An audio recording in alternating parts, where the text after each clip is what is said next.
après kii di kenn ki yor kaddu Mimi Touré génn na ci place publique weddi Mame Mactar lu mu wax par rapport ak mission ndax moom nee na dafa demoon pour médiation déema jubale ñaar yi nga xam ne nag mooy Ousmane Sonko ak kii waaye keede da ko wax ni tànk yi nga xam ne nag moom la Mame Mactar yëkkati mooy di ñaanal Mimi Touré nan nga gisee lii surtout problème bi nga xam ne nag xamu leen lu xew bëgg nekk des médiateurs est-ce que matul ñu bàyyi xel. man de ça me dérange beaucoup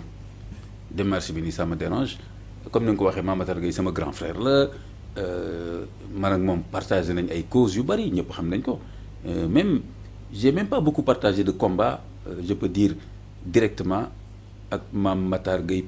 je veux dire moins de combat ak moom que son grand frère Abdou Latif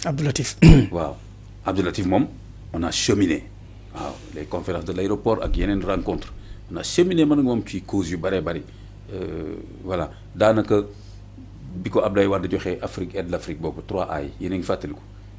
après ça qu'il a eu beaucoup de problèmes je pense même qu'il a fait la prison Afrique aide l'Afrique boobu Abdoulaye Wade joxoon ko benn ONG ci affaire ay médicaments et cetera après Abdoulaye Wade ci boppam moo génn weer ko en public man bi ma waxee initiative boobu je lui avais dit que j'ai des réserves que bu mu dugg ci loolu parce que affaire politique c'est compliqué te comme moom militant la pour des causes voilà mooy causes yi ñuy xeex ba tey nii drogue beeg merci ak LGBT et cetera man daal ne woon naa ko gënaluma nga dugg fa et d'ailleurs sax y a des gens qui étaient venus me voir pour me dire sax que est-ce que ñëw na seet si la pour boole la ci loolu parce que yéen ñaar ànd ngeen di def ay combat fi mu nekk nii suñ ko proposé benn organisme bu mel noonu yow tam jàng nga universitaire nga war na la boole ci loolu man leen loolu c'est pas grave en tout cas c'est vrai musuma proposé ma ànd ceeg moom mais man sax bi mu ma laajee sama avis dama ko ni je préfère nga bañ a dugg ci loolu malheureusement j'aurais bien préféré avoir tort malheureusement loolu indi na ko après problème yi du jeex du xaaj maintenant Mame Mactar aussi am na yenn causes yoo xam ne partagé nañ ko des fois du ma d'accord ci ay démarches am waaw des fois du ma d'accord ci ay démarches am je pense que bi gënoon lëmbale opinion bi moo doon le problème que j'ai eu ak Wally Seck bu mu defaloon ma citation directe bi j'ai pas apprécié parce que dugg na ci loolu ci anam boo xam ni li ma ko reproché mooy dama ko ni waroon nga waxtaan ak man waxtaan na ak moom téléphone. ci benn partie bi la dem. voilà dama ko ni waroon nga waxtaan ak man au moins sa waxtaan ak man rek nga am sama avis mënuma la imposer dara donc loolu laa ko reproché ben donc après gis nañ ne mujjee mais laa kulli xaal des fois du ma d'accord ci démarche am temps yële su ma juumul yow mii sa bopp suñu émission Actu ak Diine am na ku ñu jàppoon xaw ma chroniqueur mu dem fa naa nga wax fii ma ne la gisuma lu mu fay def. waaw parce que jàpp ma ni loolu question la boo xam ni moom war na ci impliqué wu. de la même façon aussi bi ma gisee ci presse bi mu dem ci affaire médiation bi tamit je me suis dit que gisuma ni war na fa dem parce que d'abord li ñuy tuddee médiation sax laa xamul lan la man amul objet. parce que fu nekk nii amul objet. balaa ngay àtte da ngay xam problème. da ngay xam problème bi deuxièmement bu fekkee ni diggante Diomaye la ak Sonko je trouve que am na ñoo xam ni ñoo gën a habilité pour def fa médiation te manqué wu ñu ngi fi su ma jëlee rek benn cas mooy les sages de Pastef nu ñu ko tuddee magu Pastef xaw ma les sages de Pastef waaw ñooñu est-ce que am na ku leen gën a habilité par exemple pour wax ak ñaari membre Pastef parce que quoi qu'on dise Diomaye quand même. seen ñaari doom yi. waaw maanaam amu ci kenn koo xam ni di nga wax Diomaye dama bëgg a waxtaan ak yow mu gàntal la Sonko dañu bëgg waxtaan mu gàntal moom ñoom mag ñi ne serait-ce que ñooñu mais xool wax naa ko fii je crois est-ce que du ci Ibrahima laa ko wax. ñoom Alla Kane ñoom Mayaabe Mbaye. waaw wax naa ko fii je pense Ibrahima ma ne ko ça y est on est parti chacun va jouer le rôle de médiateur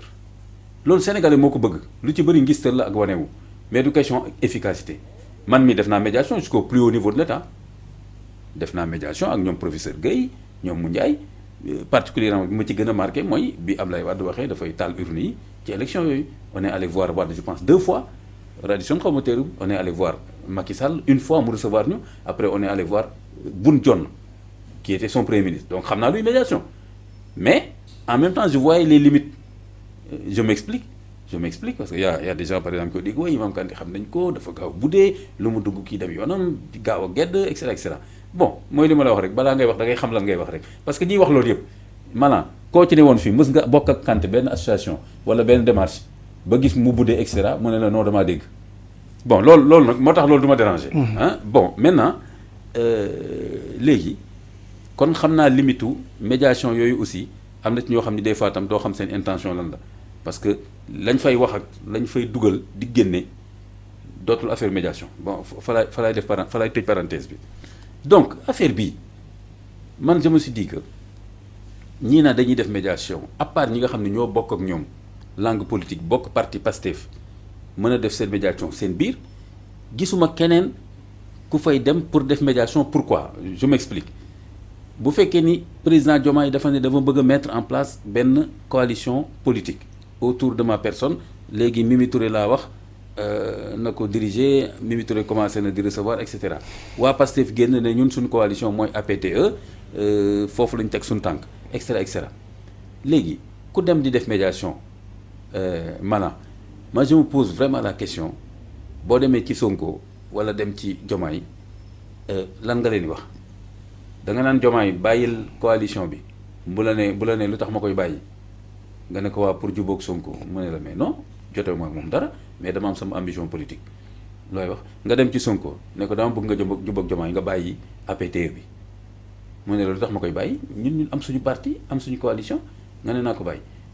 donc comprendre nga li ma bëgg a wax donc vraiment ñii di wax ni fi nekk yi dañuy def médiation moi je vois pas l'objet de la médiation beneen bi aussi mooy que le président Diomaye reste toujours président avec ses pleines prérogatives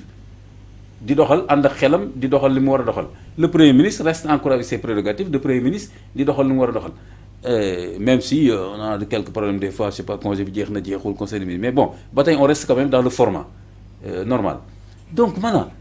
quelle est cette ruée vers la médiation là c'est quoi maintenant ba lii li la ci fekk man par exemple Mamatar bi mu génnee je me suis déjà dit kuy def médiation déjà doo rendre public. doo gaaw a génne wax surtout gisoo beneen parti bi. gisoo beneen parti bi. ok kooku voilà doo gaaw a génn. ñaareel ba man li ma gis ci presse bi parce que damay bañ tam dugg ci détails yu ñàkk fayda pour man am na lu mu wax loo xam ni ça n'a rien à voir ak médiation parce que dama gis ci kii bi mu ne dem naa gis Mimi Touré mu accordé ma 45 minutes détails yooyu jaru ko. xam nga loolu mooy man am naa solo ba nga xam ne ñu accordé ma 45 minutes am na ñeneen ñoo xam ne peut-être amuñu 2 minutes beneen bi surtout pour man bi nga xam ni pour man laa gis ne am na conséquence politique boo xam ni du woon cëram bon gis naa fa des centaines de maires xaw ma qui sont venus pour rallier bon bi ma gisee loolu tam tamit ba lii Mamatar lii yoonam neewu ci en tant que médiateur d'une organisation de la société civile bon voilà léegi nag ci yow laa déggee léegi encore ki génn wax la leen waaw loolu koy indi maintenant vraiment il faut vraiment faire attention. parce que moom mii ci ay explication nee na moom dafa bëggoon dem ci Ousmane Sonko par le biais de ki nga xam ne moom mooy Malick Gakou parce que moom la gën a miin ci coalition boobu noonu surtout ci Pastef ak ñi nga xam ne nag ñoom ñoo bokk ak Ousmane Sonko léegi nag Malick Gakou comme il est en déplacement daf ko wax ni bu ñëwee dina ci wax lu àq te mu gis ni Mimi Touré foofu tam am na ci ki mu jaar. moo tax mu njëkk a dem ci Mimi Touré waaye xëy na nu mu génnee wax moom moo ko indil. génn bi dafa teel. démenti bi par rapport ak. lu muy yàkkamti na xaar ba gis beneen parti bi. voilà le porte-parole. na xaar ba gis porte-parole bi ñaareel ba je campe encore sur mon appréciation en me disant je vois pas l'objet de la médiation dans cette affaire-là en tout cas particulièrement de la médiation d'un acteur extérieur au Pastef. gisuma objet médiation bi mooy comme li ma la wax ni tey jii Mamatar est-ce que wax na lan la wax Mimi Touré du la ko wax xam nga dafa ne rek recevoir na ma kenn ñu ñaanal ko et cetera bon xoolal daf koo fekk muy recevoir xaw ma ay ñuy bokk ci coalition bi ah. waaw bi mu génnee dem tamit mi ngi dégg ci presse bi ne Mimi Touré mi ngi recevoir ba tey kon est-ce que moom war na jàpp ne moom am na benn influence ci. li Mimi Touré di liggéey wala aussi mën na am influence ci APTE bi Pastef mettre en place j'ai du mal à comprendre actuellement une démarche de médiation parce que dëkk bi tàkkul maanaam c'est un problème politique boo xam ni acteurs yi ko seq xamante nañ ku nekk ngi teg sa stratégie mais mi ngi noonu mais Sénégal moo tëddee nii loolu mënuma ci dara yow mënoo ci dara mën nañ ko rek commenter ak analyser. d'accord mais est-ce que coalition bi nga xam ne rek moom la Mimi Touré bëgg a samp ni du gàllankoor l'opposition surtout waa APR ndax ci information yi ñuy jot les maires de l'APR ñu si bëri Mimi Touré woo na leen pour ñëw bokk ci Diomaye président. ñu ñëw wuyu. waaw am na ñu bëri ñu adhéré tam. ah loolu kay dina gàllankoor APR mais est-ce que du loolu mooy objectif bi sax parce que Mimi Touré. xam nga man maa ngi doon analyser benn côté en me disant. c'est mënul dem APR. waaw moom du mun. yaa ngi doon wax ni mënul jël ñu waa APR. waaw maanaam mënul bokk ak ñoom mais on voit que c'est de la politique. keroog waxoon naa la ko. voilà Mimi Touré moom dootul mën a juboo mukk ak waa APR par contre jël lu mën a jël ci ñoom loolu c'est un objectif politique intelligent